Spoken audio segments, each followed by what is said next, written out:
Please like and subscribe. Suzette was only 16 when she held baby Paula for the first time. Her arms shook, not from fear, but from the weight of a life she didn't fully understand. She didn't have a crib, fancy clothes, or a partner who stayed. But she had love, and she had fire. Her own childhood had vanished too soon. By 13, Suzette was working as a domestic helper, scrubbing toilets while other girls her age studied in classrooms. Life didn't give her a fair start. It barely gave her a chance. Dave came into her world like sunshine after rain. He laughed loud, held her close, and promised to take care of her. She believed him. Together they had 6 children: Paula, Melissa, Amanda, Richard, Darren, and little Terrence. But after years of hardship, Dave's love faded. A younger woman named Beatrice caught his eye, and just like that, he walked out, without money, without care, without shame. Suzette stood in the ruins of her trust and built something new: strength. She worked morning to night, cleaning, cooking, holding sick babies close while hiding her own tears. The house was small, the roof leaked, and sometimes all they had was tea for dinner. But her love was rich, and her words were magic. You might be born in struggle, she'd whisper, but that's not where you're going to stay. The children didn't understand the power in those words, not yet. But they would, because Suzette didn't raise victims.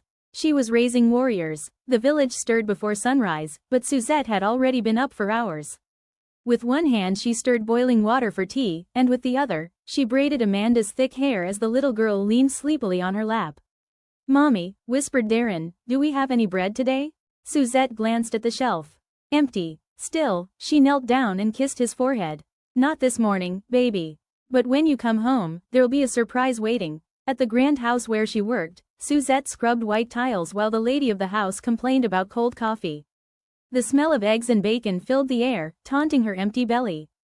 But Suzette didn't flinch. She wasn't there for pity, she was there for purpose. While folding sheets and shining silver, she prayed for each of her children. Give Paula strength in science class. Let Melissa believe in her dreams. Help Amanda find her voice. Guide my boys. Don't let them turn bitter. She cried sometimes, but only where no one could see. In the small bathroom, she let silent tears fall while gripping the sink with cracked hands. Then she dried her face, stood up straight, and kept going. That evening, Paula came running, waving a test paper. "Mommy, I got the highest grade."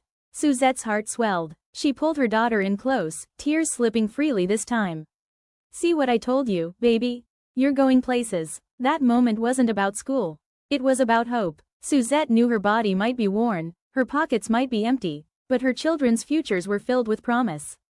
And she would carry them every step of the way. Amanda was the quiet one.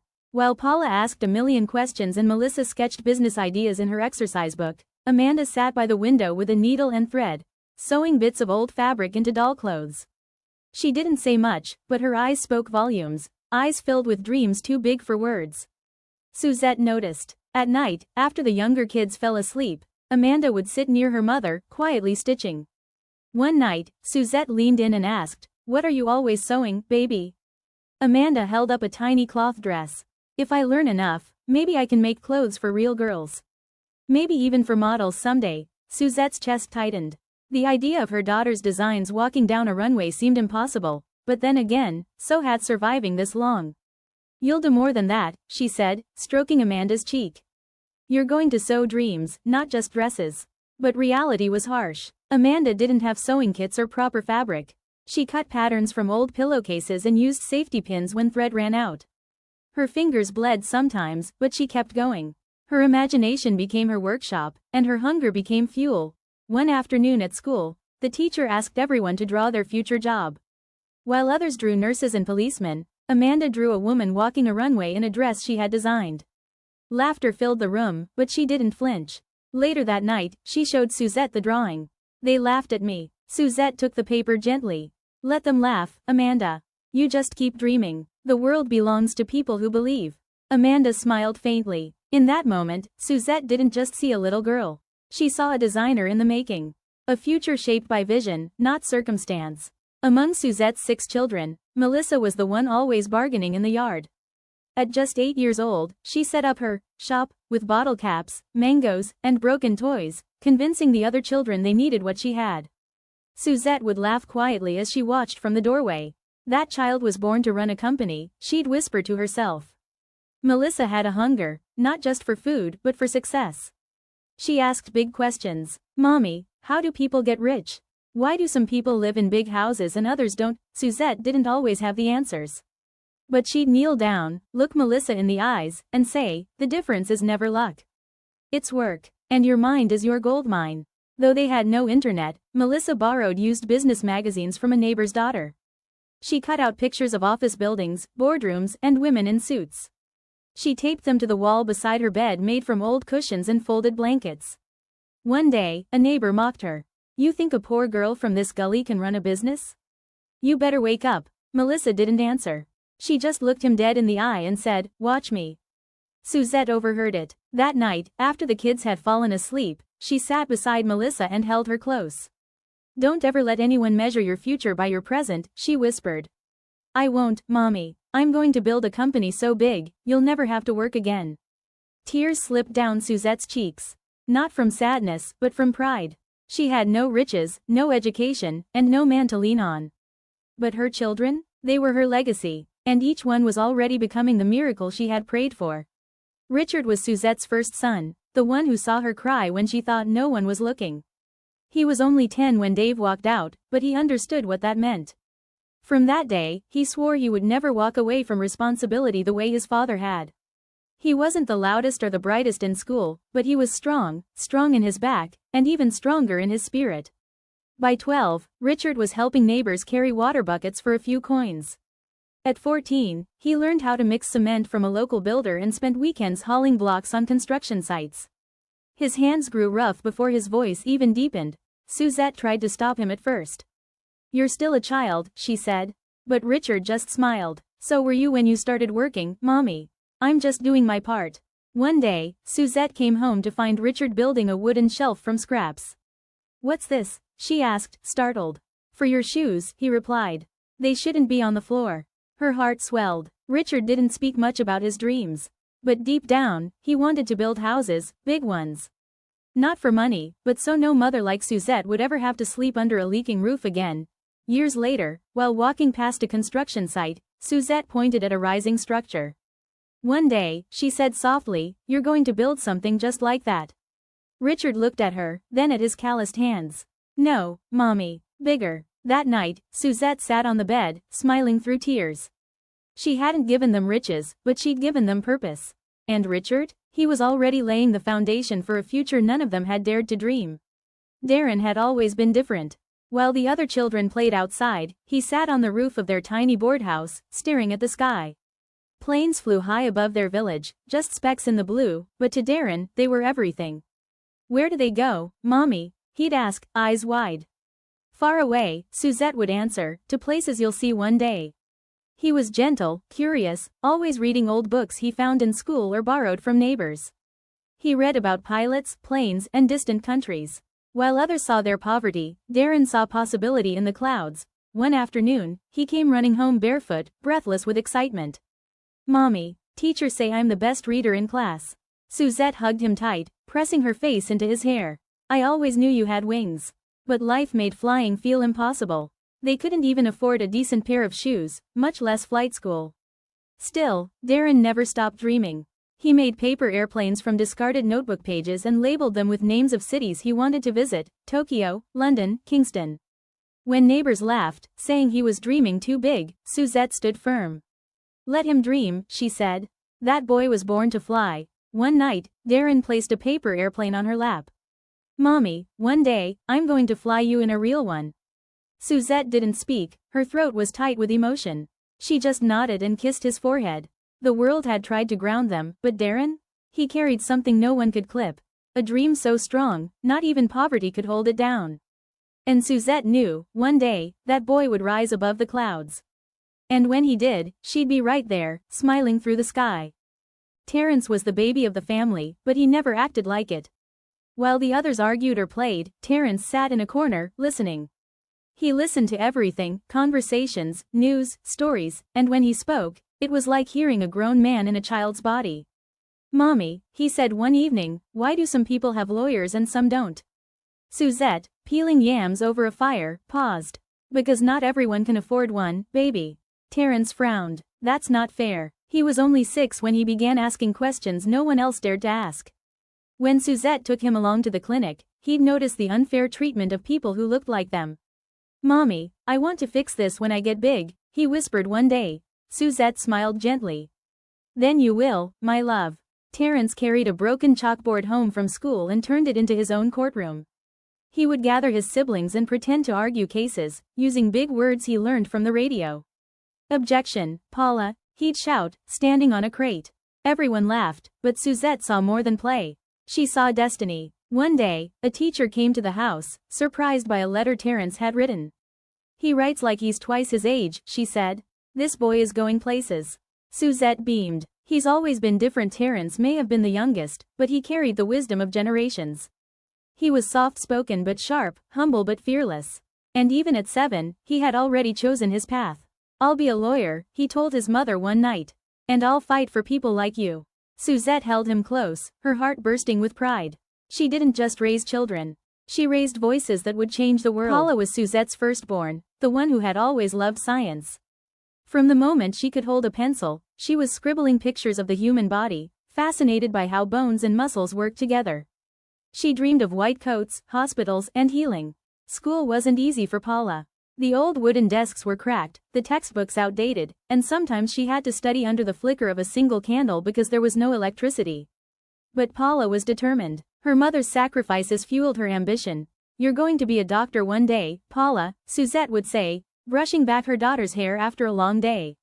"You'll help people and make me proud." Paula's friends often asked, "Why do you work so hard?" She'd smile and say, "Because I want a better life, for me and my family." The path wasn't smooth. There were days when tears blurred Paula's vision during late-night studies. When she failed a test, she felt the weight of disappointment crushing her. But Suzette's words always lifted her. "Failure isn't the end, baby. It's the lesson before success." Years later, when Paula walked into the hospital for her final exam, her heart pounded with hope and fear. After long hours, the results came. She passed.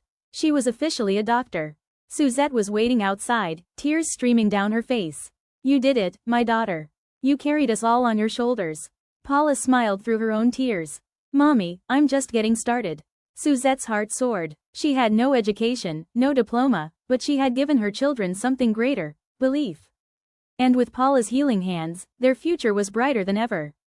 Melissa's world was filled with numbers and ideas long before she knew what they meant. At 10, she set up pretend shops in the dusty yard, selling pebbles and mangoes to her siblings. But behind the games was a sharp mind hungry for more. With no fancy schooling, Melissa devoured every business magazine she could borrow, cutting pictures of skyscrapers and confident women to plaster on her bedroom wall. She dreamed of owning a company, making decisions, and changing lives. Suzette watched quietly as Melissa stayed up late, practicing speeches she'd overheard on the radio. "I want to be a CEO," Melissa declared one evening, "and I'm going to prove everyone wrong." Despite the sneers from neighbors who said a girl from their gully couldn't make it, Melissa never backed down. When she got her first job at a small store, she learned fast, counting, managing stock, even convincing customers to come back. Years passed, and her hard work paid off. Melissa climbed the ranks, each promotion a victory against poverty's grip. She carried Suzette's sacrifices like a torch, lighting the way forward. The day Melissa stood in a sleek boardroom, signing her name as CEO of a growing company, Suzette's heart swelled with pride. The woman who once cleaned floors was now the mother of a queen in business. Melissa called her mother later that night. "Mom, we did it. Your struggles weren't for nothing." Suzette smiled, tears in her eyes. "No, baby, this is just the beginning." Amanda never let poverty stitch a limit on her dreams. From the tiny room she shared with her siblings, she cut and sewed scraps of fabric into miniature dresses. Each stitch was a promise that one day, she'd make clothes that dazzled and inspired. School was hard, but Amanda's creativity shone brighter than any challenge. She entered every art competition she could find, often using recycled materials because new supplies were a luxury. Her designs caught the attention of a local boutique owner, who offered her an internship despite her lack of money or connections. Suzette watched her daughter transform. From timid sewing by candlelight to confidently sketching designs on expensive paper, Amanda blossomed. She dreamed not only of designing but of modeling her creations on runways, showing the world what came from hard work and heart. Her first fashion show was a humble affair, a community hall with folding chairs and homemade decorations. But to Amanda, it was a red carpet. Her family sat in the front row, clapping louder than anyone. When a local magazine featured Amanda, neighbors who once doubted her whispered in awe. She smiled, remembering her mother's words, "Your hands sew dreams, Amanda. Keep going." Amanda's journey was more than fashion. It was proof that resilience could turn scraps into beauty and hope into reality. Richard's hands were no strangers to hard work. From carrying heavy bricks to mixing concrete under the blazing sun, he learned early that building took patience, sweat, and pride. But he was building more than houses, he was building a legacy. Suzette always told him, "Your hands can change the world, son." He took that to heart. Richard dreamed of creating homes for families who, like his own, struggled to find shelter from life's storms. By his 20s, Richard had saved enough to start a small construction company. It wasn't easy, money was tight, and the competition fierce. But with every project, he built trust, earning respect not just for his work, but for his integrity. His first big job was constructing a community center in their village. Watching the walls rise, Richard felt a deep sense of pride. This was more than concrete and wood, it was hope taking shape. One evening, Suzette visited the site. She ran her fingers along the rough bricks and smiled. "You've built what I only dreamed of." Richard looked at her, eyes shining. "Mom, everything I do is for you, and for the future you fought so hard for." Their journey hadn't been easy, but Richard's story was proof. From humble beginnings, with a mother's love as foundation, greatness could rise. From the moment Darren first saw a plane glide across the sky, he knew he was meant to fly. The vast blue above whispered promises of freedom, adventure, and new horizons. But growing up in a small village with barely enough for food, flying felt like a dream too big to touch. Yet Darren didn't give up. He studied harder than anyone, devouring every book and scrap of knowledge about aviation he could find. He saved every coin, took odd jobs, and kept his eyes on the sky. Suzette watched her son's passion grow with pride and worry. "It's not easy, Darren," she warned. "But if anyone can do it, it's you." When a local pilot visited the village, Darren's chance came. He begged for lessons, promising to work harder than anyone. The pilot saw the fire in his eyes and took him under his wing. Long days turned into nights filled with study and practice. The engine's roar became music to Darren's ears, and every flight lesson brought him closer to the clouds he dreamed of. Years later, as Darren soared above the world in his uniform, he thought of his mother, her worn hands, sleepless nights, and endless faith. He wasn't just flying for himself. He was flying for Suzette. For the 6 children she raised alone. For the future they all dared to reach.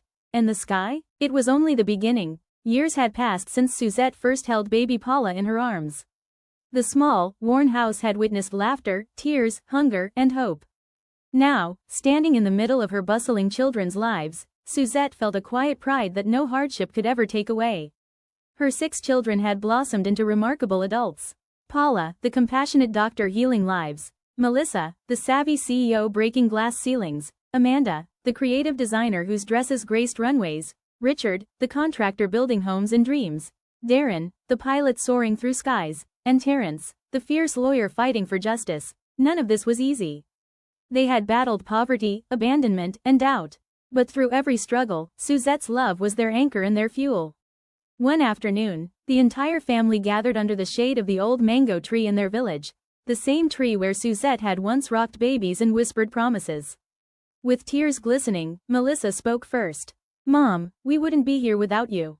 You never gave up, even when you had nothing." Paula added, "You showed us how to turn pain into power." Amanda smiled, "You sewed dreams with your hands and heart." Richard, Darren, and Terrence nodded, voices full of gratitude and love.